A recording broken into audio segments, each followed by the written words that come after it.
Serial కి ప్రాణం top heroine.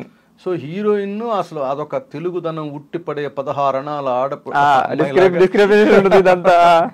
ఉండాలంటే అలాంటి అమ్మాయి ఉంటే అసలు తెలుగు దాటి వెళ్ళరు. నాకైతే ఎక్కడి నుంచి ఏ ఫోర్సు లేదు కన్నడ ఆర్టిస్టులను తీసుకోవాలని. ఎవరు లేదు.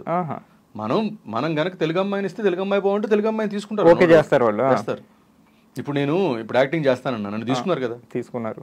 తెలుగే కదా. ఇప్పుడు నిన్ను తీసుకుంటున్నారు కదా, ఉన్నారు. ఇప్పుడు తెలుగు లేకనే మెయిన్ అంటే ఏ సీరియల్ చూసినా హీరోయిన్ ఆల్మోస్ట్ కన్నడ ఉంటుంది కదా. సో అందుకని అడుగుతున్నాను అనమాట. అంటే తీసుకోవడం రావట్లేదు అంటే నా ఎక్స్పీరియన్స్ చెప్తున్నా, నా లిటిల్ ఎక్స్పీరియన్స్లో తెలుగు అమ్మాయి మనకు ఉండి కాదు కన్నడ హీరోయిన్ పెట్టాలని ఎవరన్నా అంటాం కానీ, లేకపోతే మనం కావాలని పెట్టుకోవటం కానీ. మీరు చేసిన సీరియల్స్ కూడా, మీరు ప్రొడ్యూస్ చేసిన సీరియల్స్, నేను ప్రొడ్యూస్ చేసిన సీరియల్స్ వాళ్ళు ఎతికారలేదు నాకు తెలియదుగా.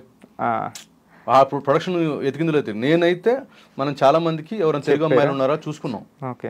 కన్నడ వాళ్ళు కూడా ఎందుకంటే వై నాట్ తమిళ్, ఇప్పుడు తమిళ్ కూడా వెళ్తున్నారు, మలయాళం కూడా వెళ్తున్నారు, మలయాళం వెళ్ళారు, ముంబై నుంచి కూడా తీసుకొచ్చేస్తున్నాం కదా. ఎందుకు కన్నడ వాళ్ళందరూ అయిపోయారు, ఇంకా అయిపోయిందా మొత్తం అక్కడ ఉన్న హీరోయిన్స్ అందరూ వచ్చారు, ఇక్కడే ఉన్నారు. ఇప్పుడు నేను బెంగళూరులో ఆడిషన్ చేశాను, వైదేహిపడి నేను బాగుంటుంది అమ్మాయి కూడా. కన్నడ వాళ్ళు మోర్ ఆఫ్ ఎందుకంటే వాళ్ళకి Bengaluru is the place they can speak many languages. బెంగళూరులో ఉండేవాళ్ళు మన తెలుగు వాళ్ళు, ఇప్పుడు మా తమ్ముడు వాళ్ళు బెంగళూరులో ఉంటారు, అక్కడ తను ఉండే గేటెడ్ కమ్యూనిటీలో తెలుగు వాళ్ళు ఎక్కువ ఉన్నారు బెంగళూరులో. అందుకని బెంగళూరులో వాళ్ళందరూ కూడా తెలుగు మాక్సిమం వచ్చు. ఏ షాప్కి వెళ్ళినా తెలుగు కూడా మాట్లాడుతున్నారు, కష్టపడక్కలేదు ఇక్కడ. అందుకని వాళ్ళకి హ్యాపీగా ఉంటుంది, మనకు కూడా హ్యాపీగా ఉంటుంది, తొందరగా నేర్చేసుకుంటారు. తీసుకొచ్చి మనం నేర్పించాల్సిన పని ఉండదు. ఇప్పుడు తెలుగు అమ్మాయిలు నేను హీరోయిన్ గా నాకు హీరోయిన్ లక్షణాలు ఉన్నాయి, నాకు కానీ ఆఫర్ రావట్లేదు అనేవాళ్ళు చూపించండి కాస్త, మీరు తీసుకుంటారు. ఉంటాయి డెఫినెట్, నేను కదా ఎవరైనా తీసుకుంటారు, ఎందుకంటే ఈజీ కదా. మళ్ళీ అక్కడ నుంచి వాళ్ళు ఫ్లైట్లు వేసి అవును ఇక్కడ అకామిడేషన్ ఇచ్చి గొడవ లేదు కదా.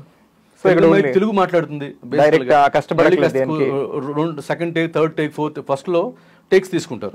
తెలుగు అమ్మాయి ఆ గొడవ లేదు కదా, టైం కూడా మిగులుతుంది కదా. Time is more concern. అవును. సో అయితే అంతే తప్ప సెపరేట్ అంటే చెయ్యనని వేలు అంటాం తప్ప మనం జనరలైజ్ చేసి అందరి తరపున మాట్లాడలేదు.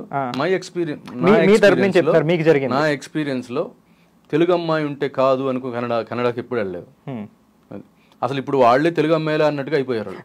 ఇప్పుడు ప్రెజెంట్ చూడగా మనం ఓన్ చేసేసుకుంటాం. అట్లా కూడా కాదు, ఇక్కడ అందరూ ఎప్పుడు రోజు వాళ్ళు కొంతమంది అసలు ఇక్కడే ఉండిపోతున్నారు, వెళ్ళట్లేదు. చేత్రాతో నేను జమ చేశారు, తన తర్వాత నా ప్రొడక్షన్ లో అత్తారింటి కచేరీలు చేసింది, ఇప్పటికీ ఇక్కడ చేస్తుంది. అమ్మాయి ప్రాబ్లమ్స్ ఉండవు, తెలుగు అమ్మాయి అనుకుంటారు. 1-2 ఆర్టిస్టులతో ప్రాబ్లమ్స్ ఎవరితో అయినా వచ్చే, మీకు వచ్చింది ఎవరితో అయినా వచ్చే. ఇప్పుడు సపోజ్ నువ్వేదో నాకేదో పర్సనల్ గా నేను అక్కడికి వెళ్ళాలి, నేను డేట్ ఇవ్వలేదు కదా, ఆ రోజు కుదరదంట, అవి వాళ్ళతో కూడా ఉంటాయి. జనరల్ థింగ్స్ ఏం లేవు. వాళ్ళు ఇంకా మోర్ ఆఫ్ వాళ్ళు నాకు తెలిసి చాలా వేరే సిటీ అయినా కూడా చాలా కంఫర్టబుల్ గా ఉన్నారనిపిస్తుంది. అంటే వాళ్ళు వచ్చిన 15 days ఇక్కడే ఉండిపోతారు, ఇంకెక్కడికే వెళ్ళరు, మనకి షూట్ తప్ప వేరే పని ఉండదు కాబట్టి. So more comfortable than these people. ఇక్కడ వాళ్ళు మనకి అలా కంపేర్ చేయట్లేదు, ఇక్కడ లేరు మనకి చేసేవాళ్ళు ఏమంటలేదు. నువ్వు ఉన్నావు ఇక్కడ వాళ్ళు, మనం ఏం ప్రాబ్లమ్స్ పెట్టాం, ఇది ఒకటే చేస్తాం మనకి. అలానే మన తెలుగు హీరోయిన్స్ కూడా కొంతమంది ఉన్నారు ఫుల్ గా. సీనియర్స్ అయితే అందరూ మనోళ్లే కదా. సీనియర్స్ అదే అంట, ఇప్పుడు ప్రెజెంట్ చాలా ప్రొఫెషనల్స్ ఉన్నారు కదా, బాగున్నారు అందరూ. ఇప్పుడు ఏంటో మరి సీరియల్స్ కి ఆ తెలుగు అమ్మాయిలు అసలు ఏ సీరియల్ మంది ఇట్లా కాంటాక్ట్ చేయటం, లేకపోతే ఇప్పుడు సోషల్ మీడియాలో అడుగుతుంటారు అట్లా అడగటం, లేకపోతే ఆఫీసులు రావడం జరగాలి. రావట్లేదు. మీకు కొన్ని కోఆర్డినేటర్స్ ఉంటారు కదా, వాళ్ళ దగ్గర బుక్కుల్లో ఉంటారు, వాళ్ళు కూడా హీరోయిన్ కి మెటీరియల్ ఎవరు లేరు పనికి వచ్చేలాగా. అలా